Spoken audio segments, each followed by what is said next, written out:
তার মানে সেই সংবিধানের অধীনে আপনারা নির্বাচন করতে চান। আবার ইউনূস সাহেবকে পর্যাপ্ত সময়ও পাচ্ছে না। আবার ইতিমধ্যে তার লাইফ টাইমে এই গত 2 মাসে প্রায় 65 জন নিহত হয়েছে, কোনো কোনো পত্রিকা বলতে 117 জন নিহত হয়েছে।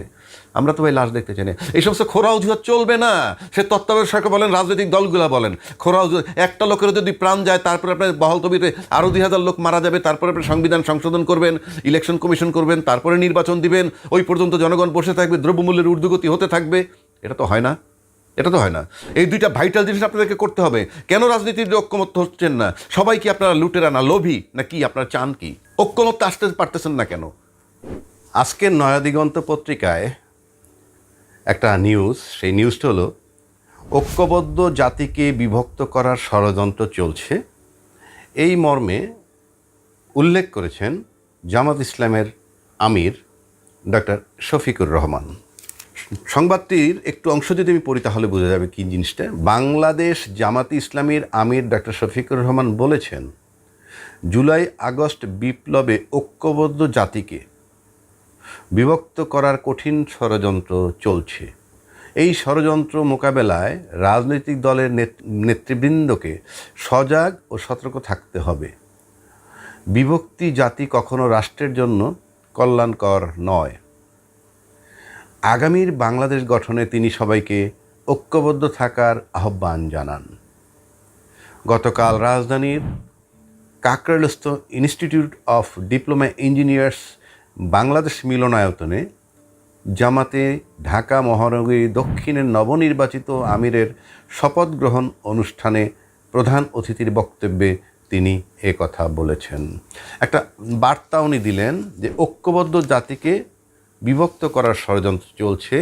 তার সাথে উনি জুলাই আগস্টের অভ্যুত্থানকে রিলেট করেছেন। খুবই যৌক্তিক, কারণ জুলাই আগস্টের অভ্যুত্থানটাকে কেন্দ্র করেই জাতি ঐক্যবদ্ধ হয়েছিল এবং ছাত্র জনতা, শ্রমিক এবং পেশাজীবী, শ্রমজীবী যাই বলি না কেন, সবাই ঐক্যবদ্ধ হয়ে একটা সরকারকে ক্ষমতায় বসানোর জন্য একটা ম্যান্ডেট তারা দিয়েছিল এই জনগণ। ঠিক ওই মুহূর্তে গোটা দেশবাসী ঐক্যবদ্ধ ছিল। পরক্ষণে যখন আমরা তারা ওত নেওয়ার পর একটা সময় ঘনিয়ে আসলো, তখন আমরা দেখলাম নানা ধরনের বক্তব্য আসতেছে।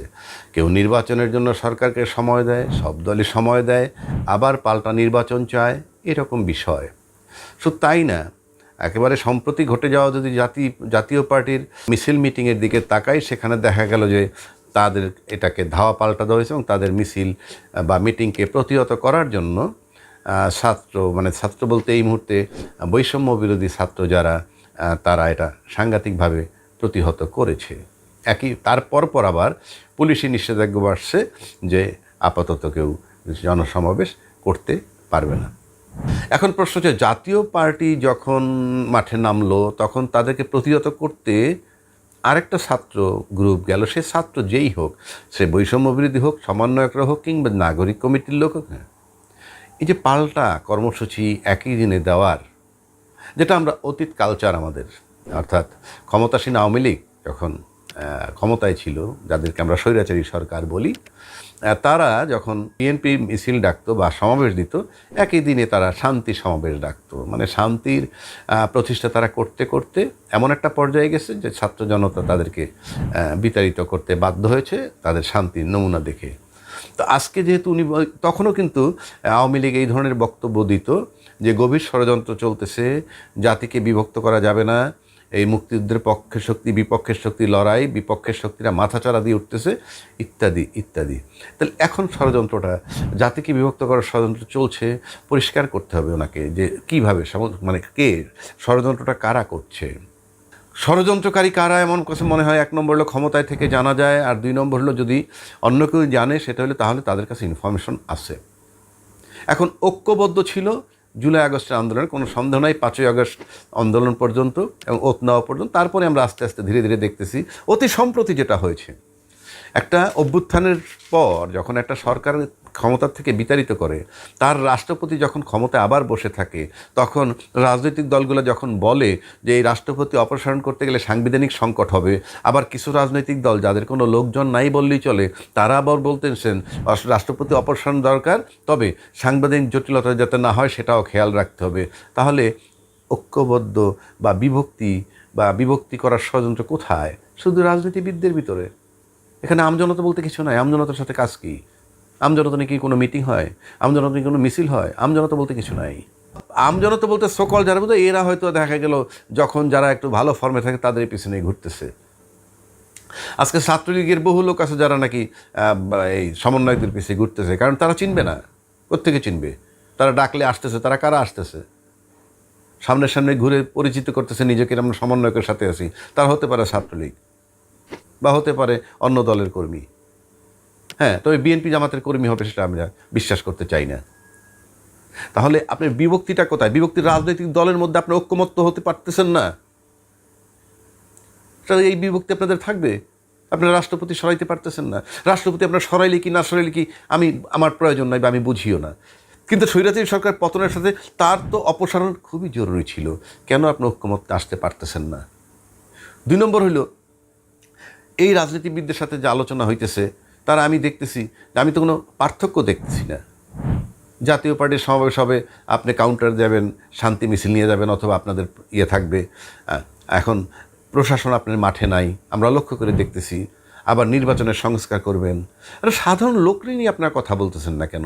আপনি জামাত ইসলামের আমির সাহেব বিভিন্ন জায়গায় যাচ্ছেন, আপনাদের কালকে যদি ক্ষমতায় দেওয়া হয়, কালকে বিএনপি যদি ক্ষমতায় হয়, কীভাবে দ্রব্যমূল্যের মানুষের নাগালের বাইরে আসবে? কেন প্রশাসন মাঠে নামতেছে না? এখন যদি নির্বাচনের নামে, সংস্কারের নামে 1.5 বছর 2 বছর এই সরকার ক্ষমতায় থাকে, তাহলে 2 বছর ধরেই কি দ্রব্যমূল্যের ঊর্ধ্বগতি হতে থাকবে? এটা কেমন কথা? কিংবা 2 বছর পরে যখন নির্বাচিত সরকার আসবে তখন আইন প্রয়োগকারী সংস্থা মাঠে নামবে, এখন নামতে পারবে না। তাহলে এই সরকারকে সমর্থন করতেছে কে? এই সরকারকে সমর্থন করছে জনতা। কিন্তু আমি দেখি রাষ্ট্র বলতে যা বোঝায়, রাষ্ট্র বলতে আমি বলবো রাষ্ট্রের যে বিভিন্ন অর্গান, যারা রাষ্ট্রীয় কাঠামোটাকে যারা পরিচালনা করে, সেই প্রশাসন বলতে যারা আছে তারা সরকারকে জাস্ট আইসোলেটেড করে রাখছে সরকার এবং প্রশাসনের মধ্যে। সেখানে আপনাদের ভূমিকা কী? কালকে আপনি নির্বাচন করে ক্ষমতায় আসলেই এই প্রশাসন নামবে, তারই বা কি গ্যারান্টি আছে? সুতরাং জনগণের ভাগ্য নিয়ে তো আপনার সিনেমিনি খেলা করেন। একটা লোকেরও তো কথা নাই যে প্রশাসন মাঠে কাজ করতেছে না, প্রশাসনকে নামানোর কায়দা কি, পুলিশ মাঠে নামতেছে দেখতেছি তো আমরা, আপনারা নিজেরাও বোঝেন। তাহলে ষড়যন্ত্রকারী কারা? জাস্ট রাজনীতিবিদরা। কেন আপনি ঐক্যমত্যে আসতে পারেন? কেন বিপ্লবী সরকারের পতিত সরকারের একটা অংশ যাওয়ার পর সংবিধানের সবচেয়ে বড় পদ নিয়ে যে বসে আছে, সে বসে আছে বহাল তবিয়তে? What is your role? আপনার তো very much confusing and contradictory. আপনারা তো নন কোঅপারেট করতেছেন। আপনারা তো মনে করেন যে আন্দোলন করছিলেন, যে এই ছাত্র জনতা, সেই আন্দোলন থেকে আপনারা সরে গেছেন। এখন আপনারা বলতেছেন সাংবিধানিক সংকট হবে।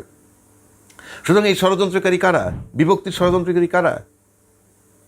বাদ দিলাম আমি সমন্বয়ক, বাদ দিলাম আমি জাতীয় নাগরিক কমিটি, বাকি যারা রাজনীতিবিদ আছেন তারা ঐক্যমত্যে আসতে পারতেছেন না কেন? তারা ঐক্যমত্যে এসে কী করবেন চিন্তা করেন? ইউনূস সাহেবকে সরাই দিবেন না রাষ্ট্রপতিকে সরাই দিবেন? একটা জায়গায় তো আসতে হবে। এইভাবে তো ভাই সাধারণ মানুষ সাফার করতে পারে না। অথচ আপনারা সুন্দর সুন্দর কথা বলতেছেন প্রত্যেকে। বিভক্তিটা কারা করে আমি সেটা জানতে চাই। সাধারণ জনগণের কোনো ভূমিকা আছে এখানে? আম জনতা বলতে যা বুঝায় জাস্ট রাজনৈতিক দল। বিএনপি 5ই আগস্টের পর আমরা দেখছি প্রায় বাংলাদেশের 60-70-75% লোক বিএনপির সমর্থক হয়ে গেছে।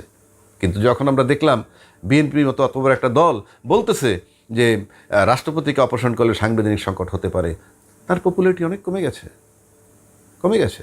এখন যদি বিষয়টা এমন হয় যে এই যে যারা জাতীয় নাগরিক কমিটি করছে তারা পার্টির রূপ দিবেন, সমন্বয়কটার সাথে মিলে ইতিমধ্যে কথা উঠছে তারা কি কিংস পার্টি হতে যাচ্ছে কি না? আপনাদের কিংস পার্টি হতে যান, আপনাদেরকে তো অন্যান্য রাজনৈতিক দল সমর্থন করবে না? অ্যাবসার্ড। কেননা ইতিমধ্যে বাজারে ছাত্র দল, ছাত্রলীগ, ছাত্র শিবির, জাতীয় ছাত্র সমাজ, যা কিছু বলি না কেন সব আছে।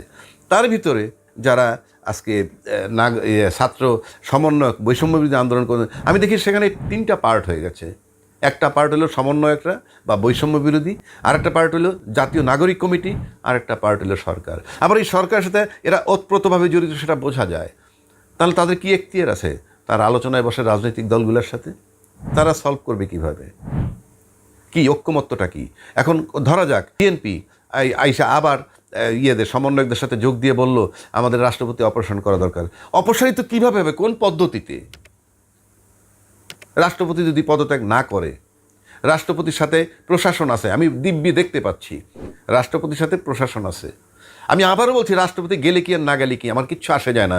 যারা রাজনীতি করেন, যারা ভোটের রাজনীতি করতে চান, ভোটে ফেরত যেতে চান, তাদের জন্য আমি বলতেছি। তাহলে কালকে যদি একটা নির্বাচন হয়, কিভাবে নির্বাচন হবে? এখন যদি জাতীয় রিটের মাধ্যমে যদি আবার তত্ত্বাবধায়ক সরকার ফেরত আসে, তাহলে কি এই সরকার, ওই তত্ত্বাবধায়ক সরকার ফেরত আসার মানে হচ্ছে সেই 90 ডেজের মধ্যে নির্বাচন দিয়ে তারা চলে যাবে? চলে গেলে কি হবে সেটা তুমি আগেও বলেছি। কালকে চলে গেলে কি হবে? রাষ্ট্রপতি কে হবে? রাষ্ট্রপতি, এই রাষ্ট্রপতি তো আছে, তাকে আপনারা অভিশংসন করবেন বা সরিয়ে দেবেন। তাতে 2/3 মেজরিটি লাগবে। আর সে পর্যন্ত বসে থাকলে আপনাদের যে আন্দোলন, সে আন্দোলন তো কনফিউজিং এবং কন্ট্রাডিক্টরি। তার মানে সেই সংবিধানের অধীনে আপনারা নির্বাচন করতে চান।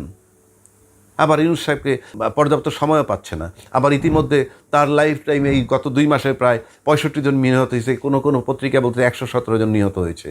আমরা তো ভাই লাশ দেখতে চাই না। এই সমস্ত খোরা অজুহাত চলবে না।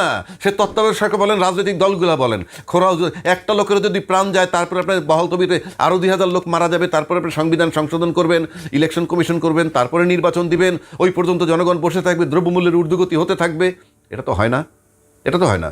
এই দুইটা ভাইটাল জিনিস আপনাদেরকে করতে হবে। কেন রাজনীতির ঐক্যমত্য হচ্ছেন না? সবাই কি আপনারা লুটেরা না লোভী, না কি আপনারা চান কি? ঐক্যমত্য আসতে পারতেছেন না কেন? দলমত নির্বিশেষে ঐক্যমত্যে আসতে পারতেছেন না কেন? হ্যাঁ, যে হয় প্রেসিডেন্ট থাকুক, ভালো কথা, রাখেন, রাইখে আপনি দ্রব্যমূল্যের ঊর্ধ্বগতি কমান, দ্রব্যমূল্য নাগলের মধ্যে নিয়ে আসেন, প্রশাসনকে মাঠে নামান। আর নয়তো যে সংবিধান আছে সেই সংবিধানে নির্বাচন দিতে হবে বলে চাপ দেন এই সরকারকে। ইনফ্যাক্ট রাজনীতিবিদদের তো কিছু করার নাই। আমি দেখি সবাই বসে আছেন প্রশাসনের আশায়। প্রশাসন কোঅপারেট করে যদি আপনার প্রেসিডেন্টকে সরায় দেয়, প্রশাসন কোঅপারেট করে যদি ইউনূস সাহেবকে সরায় দেয়, এই প্রশাসনের উপর নির্ভরশীল আপনারা সবাই। আমি দেখতেছি তো, প্রশাসনের বাইরে আপনি কি নই। যেদিকে প্রশাসন সেই দিকে। আজকে যে দল বলতেছে রাষ্ট্রপতির অপারেশন হইলে সংবিধান সংকট হবে, ইট ইজ পিওর প্রশাসন আছে বলে তাদের পাশে। প্রশাসন কালকে সরে যাক, যদি রাষ্ট্রপতি পদত্যাগ করে, তখন কি বলবেন? তখন তো কিছু বলার থাকবে না। So it is very painful. এই যে জাতীয় বিভক্তির কথা বল, জাতিকে বিভক্ত করছে না, এটা রাজনৈতিক বক্তব্য রাজনৈতিক দলগুলা করতেছে। আপনারা নতুন সমন্বয়কদের মানতে পারতেছেন কি, সে ব্যাপারেও কথা বলেন না। সব আপনারা ই করেন, ঘুরে ফিরে শুধু পাওয়ারে যাবেন। জনগণের 12টা বাজুক, অনতিবিলম্বে দুটো কাজের জন্য আমি রিকোয়েস্ট করতেছি। নাম্বার 1, কবে নির্বাচন দিবেন? অনিশ্চিত জগতে থাকেন আপনারা, নো প্রবলেম। দ্রব্যমূল্যের ঊর্ধ্বগতি, সেটাকে নাগালের মধ্যে নিয়ে আসতে হবে। নাম্বার 2, মাঠে প্রশাসন নামতে হবে। সাধারণ জনগণের গায়ে যাতে একটা আঁচড় না পড়ে এই রাজনীতির নামে, এটা জাতির জন্য খুবই জরুরি।